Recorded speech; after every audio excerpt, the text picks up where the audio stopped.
Bienvenidos a una nueva cápsula legal de Auren Abogados. Mi nombre es Regina Díaz, parte del equipo de la Ciudad de México. El día de hoy tengo el honor de compartir el espacio con otro miembro de la familia Auren. Él es el licenciado Maximino Torio, un abogado corporativo especializado en sociedades mercantiles, socio y director del área legal de Cancún, egresado de la Universidad Iberoamericana y con más de 19 años de experiencia. Bienvenido, Max.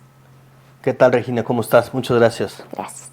El día de hoy estaremos platicando acerca de las sociedades mercantiles, por lo que hace desde su planeación, creación y hasta su liquidación. Entonces, para ello, Max, me gustaría empezar a tocar el tema con ¿qué son las sociedades mercantiles?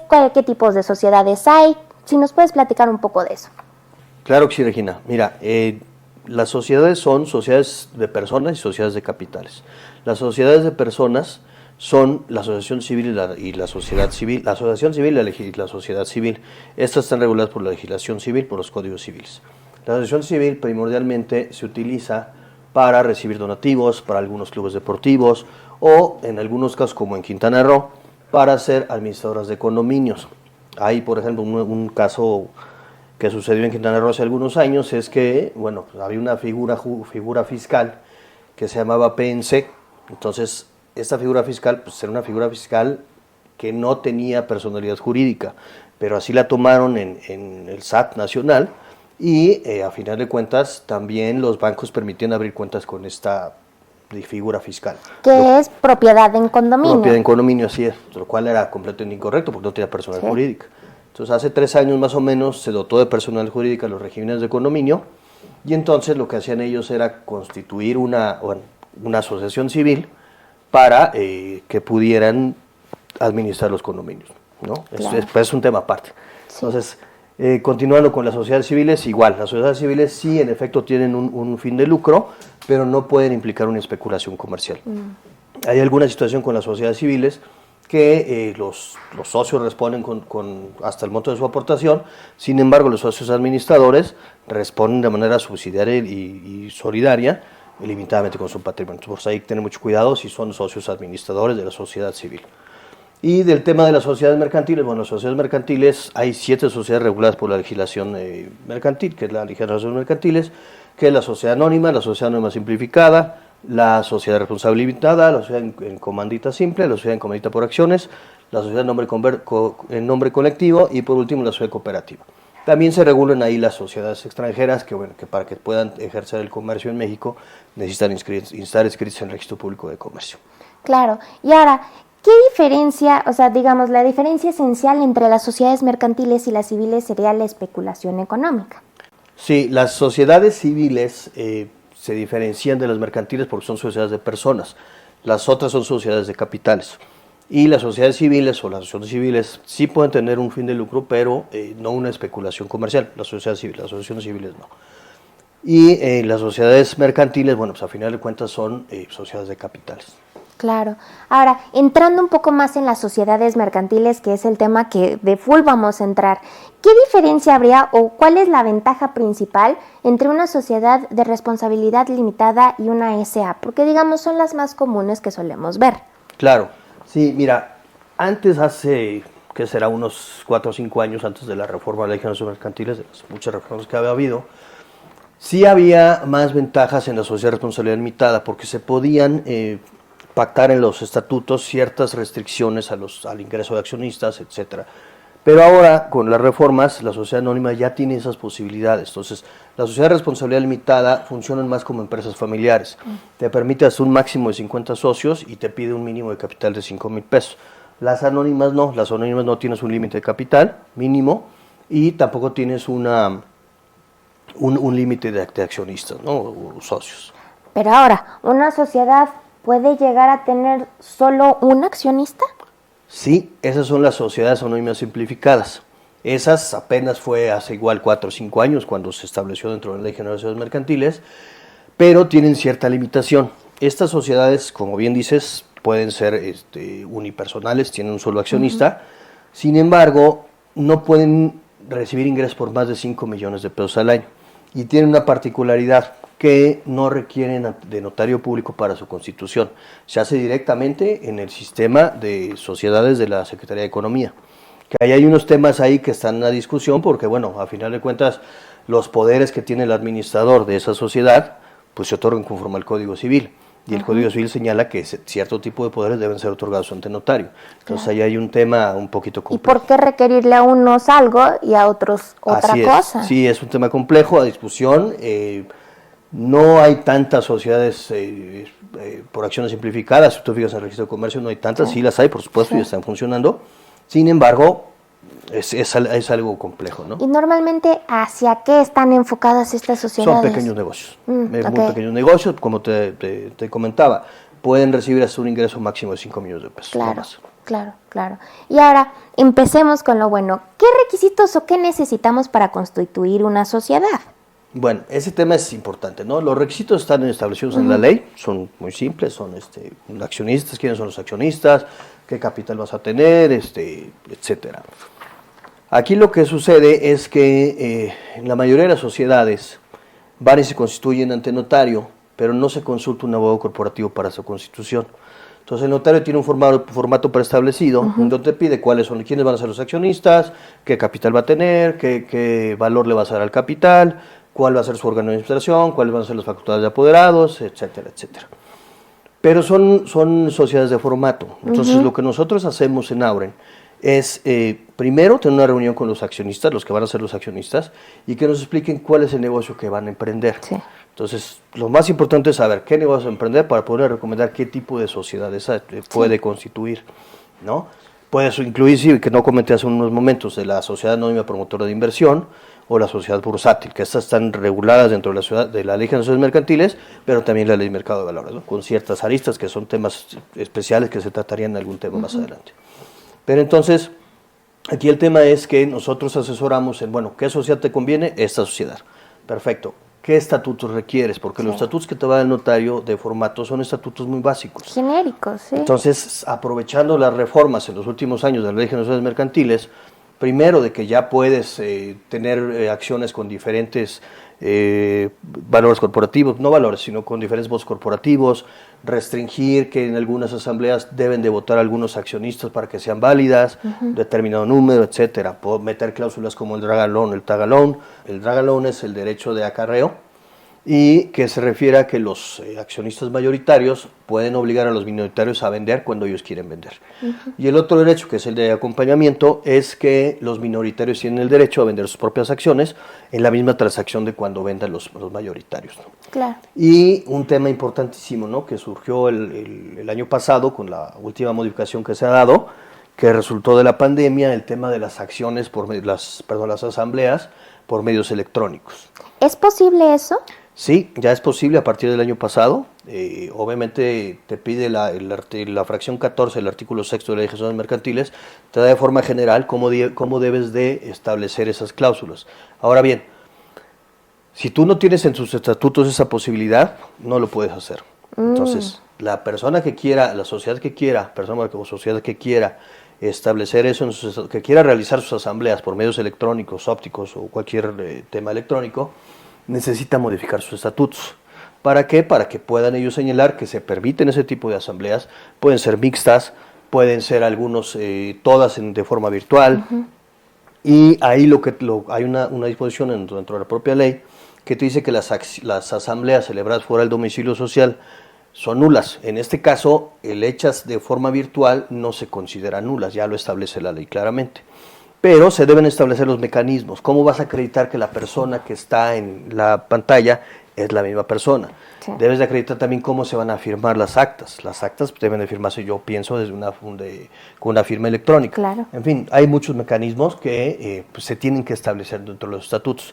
Pero es un tema importantísimo. Y lo más importante es que si vas con el notario directamente a constituir una sociedad, pues eso no lo va a traer tus estatutos. Entonces, por eso es que nosotros nos asesoramos y les decimos, esto es de hoy en día, o sea, el home office es ya todos los días, llegó para quedarse, y a final de cuentas debemos contemplar eso en nuestros estatutos. Sí, claro, y que sobre todo los que nos ven y nos escuchan entiendan que una persona moral es como una extensión. O sea, desde que la constituyes tiene que ser un traje a la medida, con tus objetivos a largo plazo, cómo vamos a organizarnos, las asambleas, todo todo lo que necesita tiene que estar bien regulado. Y claro, ir a un notario pues te da la guía, pero un asesor es el que te puede decir, te conviene esto, ¿sabes qué? El objeto social lo podemos ampliar, podemos agregarle esto, pues es más integral, ¿no? Claro. Y también sería muy importante otro día una plática respecto a estos medios electrónicos en las asambleas, digo, porque pues ya con la tecnología que hay y la inteligencia artificial, pues yo también me puedo poner un filtro de la cara de alguien, Claro. y claramente hasta con la voz, Así pero es. ¿cuáles son los límites y justo esos detalles o lagunas que existen respecto a los medios electrónicos? Así es, porque sí, ya porque es la una realidad. reforma no dice más allá, lo Te deja dice, obviamente se puede, lo que se puede pero hacer. también hasta qué punto la autoridad te va a dar válido estos medios Así es. electrónicos. Tú Exacto. nada más me dijiste el cómo, No, y no simplemente el... la protocolización ante notario, porque tú puedes celebrar una asamblea por estos medios y vas a llegar con el notario. En la Ciudad de México ya existe obviamente la cuestión electrónica en los notarios públicos y ya está mucho más regulado, pero por ejemplo en Quintana Roo no está. Entonces llegas con notario con un acta celebrada por medios electrónicos, vas a ver pues, cómo la firmaron, cómo se hizo la convocatoria, qué plataforma se utilizó, etcétera. Sí. Se tiene que establecer de forma muy clara los estatutos para que los notarios puedan protocolizar esas actas, si no, no las pueden protocolizar. Claro. Y ahora me gustaría saber qué cláusulas tú consideras que son relevantes incluir dentro de una constitución de una sociedad, los extranjeros, el capital, ¿qué cláusulas son fundamentales? Bueno, las que son esenciales y son condición sine qua non son obviamente el capital, el domicilio, el objeto social, tener un consejo de administración, tener un consejo de vigilancia o un administrador único y un comisario en su caso, ¿no? Esas son una duración, la duración normalmente se ponían 100 años por una costumbre, ¿no? Pero en realidad la duración puede ser indefinida, no requieres nada. Y el capital fijo también por costumbre se ponían 50,000 pesos. Al final de cuentas hubo una reforma, me parece en el 94, en donde ya el capital mínimo puede ser nulo. En la anónima, en la de responsabilidad limitada, como te comenté, se requieren 5,000 pesos como mínimo. Claro. Y la diferencia también, una diferencia grande de la SRLCB con la sociedad anónima, es que la sociedad de responsabilidad limitada tiene partes sociales y no son negociables. En el caso de la sociedad anónima son acciones y son negociables. Ahora, perdón, una pregunta importante. ¿Qué implica la responsabilidad limitada? ¿Qué significa esto de limitada? Sí, mira, tanto en la sociedad anónima como en la sociedad de responsabilidad limitada, responde el accionista hasta el monto de sus aportaciones, no va más allá. Digamos, ¿Okay? hasta estos 50,000 pesos. Así es. Yo aporté 50,000 pesos, hasta ahí soy responsable. ¿Okay? Sin embargo, existe una cuestión que se llama el velo corporativo. Sí. El velo corporativo lo que hace es una ficción jurídica en donde separa el patrimonio de los accionistas con el patrimonio de la propia sociedad. ¿Okay? En este caso, hay una cuestión que se llama levantamiento de velo corporativo, que ha surgido en los últimos años, que permite a las autoridades penetrar dentro de ese velo para hacer responsables a los accionistas de las obligaciones de la sociedad de forma ilimitada, ya no con lo que aportaron. Entonces, pero esto es para el caso de comisión de delitos, temas de defraudación fiscal, temas, por ejemplo, de lo que se llamaba las pagadoras hace algunos años, del outsourcing o todos estos problemas que han venido sucediendo. Por ahí es donde sí se puede hacer el levantamiento del velo corporativo, ¿no? Sí, que también es un tema muy es un tema muy amplio, muy extenso, que en algún momento me gustaría que lo comentáramos, ¿no? Pero sí es algo muy importante. Y ahora, empecemos a ir atando cabos. ¿Cuáles son las obligaciones de las sociedades mercantiles? Ya me constituí. ¿Qué debo de hacer?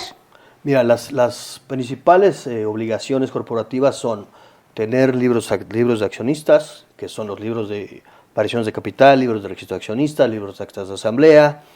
Tienes que tener también, obviamente, tus títulos accionarios emitidos. Debes dar los avisos en el sistema electrónico de sociedades de la Secretaría de Economía, las convocatorias publicadas por ahí, además de como dicen los estatutos. En fin, la contabilidad, guardar la contabilidad. La contabilidad, obviamente. O sea, necesitas celebrar una asamblea anual, cuando menos, en donde tú apruebes toda la información financiera y el informe financiero que te presente o el administrador único o el consejo de administración, aprobado obviamente por el comisario o el consejo de vigilancia. Entonces, todas esas situaciones las tienes que tener. Aquí lo que sucede es que en México, la mayoría de las sociedades, o gran parte de sociedades, sobre todo las pequeñas y algunas medianas, no cumplen con sus obligaciones. Constituyen la sociedad ante notario y se acabó. Sí. Ahí lo dejan, ¿no? Sí. Cuando requieren hacer una asamblea, dicen, ok, ¿sabes qué? Vamos a hacer una asamblea porque vamos a cambiar accionistas. Y entonces, en ese momento es cuando aprueban ejercicios sociales de 10 años o de una locura. Entonces nosotros lo que recomendamos y lo que asesoramos es que cada año se celebre la asamblea, ratificando el órgano de administración, al de vigilancia y aprobando los estados financieros con toda la información, los dictámenes del comisario, los dictámenes del administrador, y así estar en cumplimiento, ¿no? Sí. Entonces, si tú ves en el registro de comercio, pues a final de cuentas hay sociedades que tienen la constitutiva y no celebraron ninguna más, ¿no? Sí. Entonces muchas de las sociedades así funcionan. Las sociedades extranjeras o que tienen capital extranjero son las que más cumplen con las obligaciones, lamentablemente, ¿no? Entonces, ellas siempre están pendientes de cumplir sus obligaciones, de dejar el 5% del fondo de reserva, etcétera, etcétera, para no caer en alguna causa de disolución o liquidación. Y sí, la gente cree que nada más se constituye la sociedad y solita camina, cuando no, también hay un deber y una obligación de estarla atendiendo, por ejemplo, estas asambleas de accionistas. Ahora, comentaste un poco de qué pasaría. ¿Qué pasa si yo como sociedad no tengo mis asambleas y no hago nada? ¿Qué me podría pasar? ¿Se disuelve? ¿Cuáles son las consecuencias que existen? Claro, mira, hay algunas situaciones en donde pudieran ser causales de disolución, ¿ok? Pero lo que puede ocasionar son multas fiscales. Si yo no tengo mis libros, pues obviamente te van a multar, cuando te hagan un auditorio te van a multar. Si tú quieres solicitar un crédito, el banco te va a revisar que toda tu documentación corporativa esté correcta, que tus poderes estén inscritos, etcétera. Entonces sí hay ciertas obligaciones que sí son muy importantes, ¿no? Y ahora esto del beneficiario controlador también, además, que es además una tema, obligación, ¿no? extensa. Más cuando son personas morales, los accionistas de la propia sociedad, porque ahí se requiere un expediente de beneficiario controlador por cada una de ellas. Y sí, yo ahí consideraría esencial tener un asesor. Primero, para que justamente te esté recordando, ya te toca una asamblea, oye, le falta esto, o es que quiero hacer más, bueno, hay que cambiar el objeto social. Y creo que es fundamental tener un asesor que te esté ayudando, porque solo, pues sí, probablemente se te olvide. Sí, no, de hecho nosotros lo que hacemos es cada año, porque las asambleas deben celebrarse entre los 4 primeros meses del año, según la ley de sociedades mercantiles. Entonces lo que hacemos es cada año, por ahí de febrero, enviamos un correo electrónico a nuestros clientes recordándole las obligaciones que tienen que hacer. Entonces muchos nos contestan y los asesoramos, pero pues hay algunos que de plano no nos contestan. También es quitarte un poco la carga de trabajo. Así es. Yo me ocupo de la operación, tú de la parte legal, ¿no? Así es. Ahora, dentro de todas estas sociedades mercantiles que existen, ¿cuáles crees o cuáles les recomendarías a las personas que nos ven? Mira, yo creo que la sociedad más regulada es la sociedad anónima, ¿ok? Entonces, a final de cuentas es la más utilizada. Entonces, ya con las reformas del año pasado y de algunos otros años, pues ya es una sociedad que puedes prácticamente evitar pactos parasociales que antes se utilizaban para llevar cierta reglamentación de los accionistas que no podías señalar en los estatutos. Hoy en día ya puedes insertar cualquier tipo de cláusulas. Entonces ya, por ejemplo, la SAPI es más para... La SOPI es la Sociedad de Promotora de Inversión, que está regulada también la Ley de Mercado de Valores.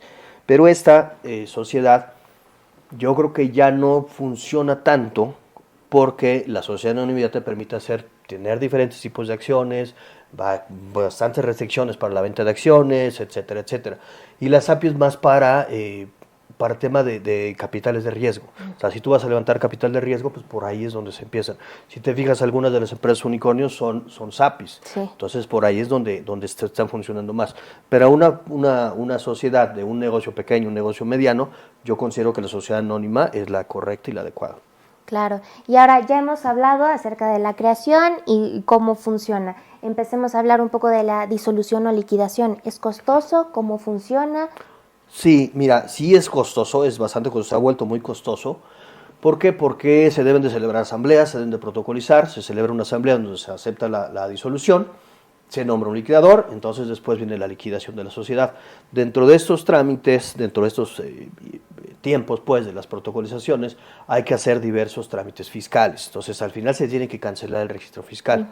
Entonces tiene que ver el tema de la parte legal y el tema de la parte fiscal, eso lo vuelve muy costoso. Claro. Entonces ya no, entiendo que ya las suspensiones de actividades de las sociedades que antes se daba, pues ahora ya es muy poco lo que se da, o me parece que se permite solo por un año, ¿no? Pero bueno, el tema es que ya la disolución y liquidación sí te lleva tiempo sobre todo en el tema del SAT, porque tu registro te lo van a cancelar 6 meses después de que hiciste la asamblea de liquidación. Hay una forma de agilizarlo, de acuerdo con la ley de sociedades mercantiles, cumpliendo ciertos requisitos que tenga la sociedad para hacer todo en una sola asamblea, pero aún así va a ser costoso y te va a llevar tiempo cancelar el registro en el SAT. Ok, claro. Y no sé si tengas alguna otra recomendación, algún consejo de las sociedades mercantiles para todos los que nos escuchan. Claro, sí, no, la idea es que pues se asesoren con nosotros, que nos busquen, que nos contacten, que el negocio que quieran ustedes implementar nos lo platiquen, para nosotros poderles recomendar que lo que mejor les va a funcionar, y ya que lleguen con el notario, con unos estatutos que se les hicieron previamente y que son hechos a medida, ¿no? No es un formato que se va a utilizar, que van a ser prácticamente iguales de miles de sociedades. Eso es lo que nosotros los invitamos. Sí es muy importante que lo hagan, sobre todo por el tema de las obligaciones que hay que cumplir, por el tema del beneficiario controlador, en fin, cada vez hay más regulaciones, cada vez hay más multas, cada vez hay más requisitos que cumplir, etcétera, etcétera, ¿no? Sí. Es que sobre todo porque es una rama que se ha dejado mucho a la disposición de quienes las crean, de las personas, y en realidad la autoridad está diciendo, ya necesito regularizar esto. Claro, por supuesto. Se han ido muchas por debajo de la mesa. Así y ahí es es donde les recomendamos a todos los que nos escuchan que se acerquen a Auren, porque contamos con los especialistas en cada materia que los pueden acompañar, hagan todos sus procesos y incluso recordatorios y un seguimiento constante a sus empresas. Muchas gracias por acompañarnos.